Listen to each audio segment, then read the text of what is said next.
Assalamualaikum warahmatullahi wabarakatuh. Selamat pagi, selamat siang, selamat sore, selamat malam. Eh, Kembali bertemu dengan saya di pelajaran Sejarah Kebudayaan Islam. Sejarah Kebudayaan Islam ini saya tujukan kepada pelajar, siswa, dan siswi Madrasah Sanawiyah kelas 9. Dan materinya dalam video ini saya ambilkan dari sumbernya saya ambilkan dari buku Tonggak Sejarah Kebudayaan Islam Jilid 3 yang dikarang oleh Bapak Haji Darsono dan Bapak Haji Tatang Ibrahim. Yang kedua juga video ini materinya saya sarikan juga dari buku Sejarah Kebudayaan Islam Jilid 3 yang tentunya juga ini diperuntukkan untuk kelas 9 Madrasah Sanawiyah. Buku ini dikarang juga oleh Bapak Haji Tatang Ibrahim.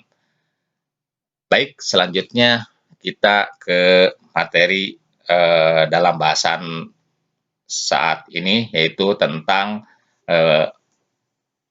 kapan Islam masuk ke negara Indonesia sekarang ya, kalau dulu mungkin ke Nusantara. Baik, silakan disimak. Kapan masuknya agama Islam ke Indonesia ini, ya, itu ada 3 pendapat dari para ahli sejarah, ya. Pendapat yang pertama, Islam masuk ke Indonesia itu pada abad ke-7 Masehi, yaitu bertepatan dengan pada abad 1 Hijriah. Dan abad ini atau teori ini sering disebut dengan teori Mekah. Dan yang kedua adalah kapan masuk ke Islam ke Indonesia ini, para ahli berpendapat ada yang mengatakan bahwa masuknya pada abad ke-11 Hijriah yang bertepatan dengan abad 5 Hijriah. Teori ini sering disebut sebagai teori Persia.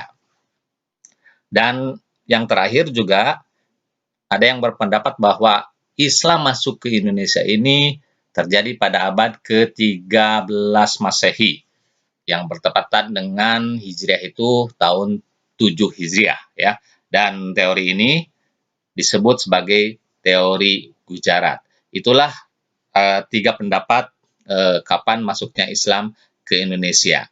Dan berikut bukti-bukti atau alasan-alasannya. Cuman saya catatkan di sini bahwa teori-teori itu teori yang mengatakan bahwa Islam masuk pada abad ke-11 begitu dari teori yang ketiga ini begitu kurang populer.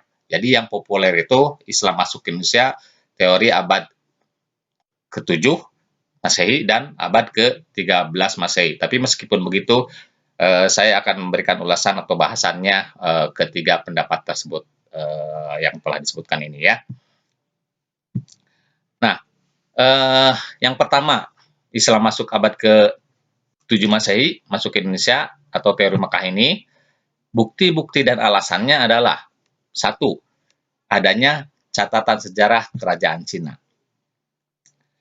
Dalam catatan sejarah kerajaan di Cina, dikatakan bahwa pernah ada orang-orang Tasih.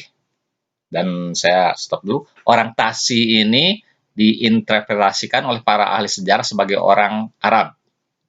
Nah, dalam catatan itu, pernah ada orang-orang Tasih, orang Arab, berencana menyerang kerajaan Choling atau ini Kalingga. Choling ini lafal orang Cina ya. Jadi pernah orang Tasih berencana menyerang kerajaan Choling atau Kalingga pada tahun 1704 Masehi. Dan ini terjadinya sama dengan berarti pada abad ke-7 Masehi ya. Nah, tapi penyerangan itu tidak dilaksanakan atau gagal karena orang-orang Tasih tahu bahwa saat itu kerajaan Choling dipimpin oleh seorang raja yang bernama Ratu Sima, dan Ratu Sima terkenal dengan begitu baik pertahanannya terhadap negara sehingga orang Tasih tidak jadi rencana penyerangan itu. Dan selanjutnya bukti yang kedua adalah berita Chokupei. Choco Pei ini adalah seorang penulis orang Cina dan dia memberitakan bahwa pada abad ke-7 telah ada komunitas orang-orang Tasih, yaitu orang Arab tadi ya, di wilayah kerajaan Sriwijaya. Di mana? Yaitu di Sumatera Selatan dan di Poloan. Dan Poloan ini sekarang menjadi wilayah Terengganu Malaysia yang pada zaman dahulu itu Poloan masuk ke dalam wilayah kekuasaan kerajaan Sriwijaya. Dan berikutnya yang mengatakan abad ke-7 ini buktinya atau alasannya adalah yang ketiga ini adalah berita Jepang. Diberitakan pada ada seorang pemuka agama Jepang, yaitu yang bernama Kasin, saat melawat atau datang ke Indonesia menceritakan bahwa pada masa itu di Kanton, di Cina ya, terdapat kapal-kapal pose. Pose ini diinterpretasikan sebagai orang Melayu. Dan juga ada kapal-kapal Tasin Kuo, yaitu kapal-kapal orang Arab dan Persia. Dan ini menunjukkan bahwa orang-orang Arab itu ke Cina masuk, dan kalau ke Cina waktu itu pada zaman itu pada abad itu adalah sudah pasti melawat ke ke daerah Nusantara, karena Nusantara pada zaman itu merupakan pusat-pusat perdagangan banyak di Nusantara juga. Nah ini bukti-bukti bahwa katanya Islam masuk ke Indonesia pada abad ke-7 Masehi atau pada masa awal-awal Islam berkembang di Arab ya pada pada abad 1 Hijriah. Sekarang saya terangkan juga alasan-alasan Islam pada masuk ke Indonesia pada abad ke-11 Masehi atau 5 Hijriah. Dan ini teori Persia ini teori yang kurang begitu populer. Tapi saya jelaskan juga.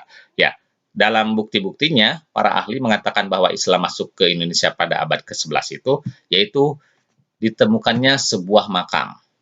Nah, buktinya itu katanya terdapat sebuah makam panjang di daerah Laren Manyar, yaitu yang terdapat di Gresik.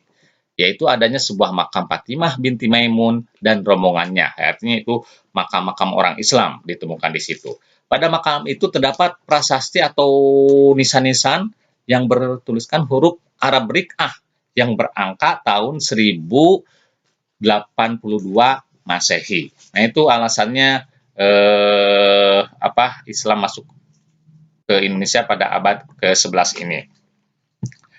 Baik, dan berikutnya alasan atau bukti yang mengatakan bahwa Islam masuk ke Indonesia pada abad ke-13 Masehi atau abad ke-7 Hijriah. Dan teori ini disebut sebagai teori Gujarat. Perlu diketahui bahwa teori ini yang paling banyak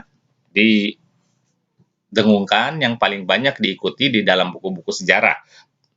Jadi Islam masuk ke Indonesia ini abad ke-13 Masehi. Bukti-buktinya adalah yang mengatakan bahwa pada abad ini didasarkan pada adanya munculnya kerajaan Samudra Pasai yang bercorak Islam, yaitu pada abad ke-13 Masehi. Dan pendapat ini diperkuat oleh bukti-bukti yang saya sebutkan, yaitu satu, adanya catatan perjalanan seorang Marco Polo, yaitu seorang pengembara, yaitu pada tahun 1292 Masehi. Catatan ini mengisahkan perjalanan seorang Marco Polo ke Sumatera bagian utara.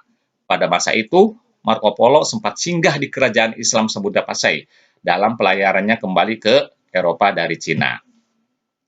Dan yang kedua, buktinya bahwa Islam masuk ke Indonesia abad 13 adalah adanya berita dari seorang Ibnu Battuta. Perlu diketahui juga bahwa Ibnu Battuta ini seorang pengembara atau pelancong Muslim, ya. Dan dikatakan bahwa Ibnu Battuta ini pernah ke Nusantara pada waktu masa hidupnya. Nah, dari Ibnu Battuta ini ya disebutkan bahwa ditemukannya batu nisan, dari catatannya Ibnu Battuta ini ditemukannya batu nisan Sultan Malikus Saleh di Sumatera Utara yang berangka bulan Ramadan tahun 676 Hijriah.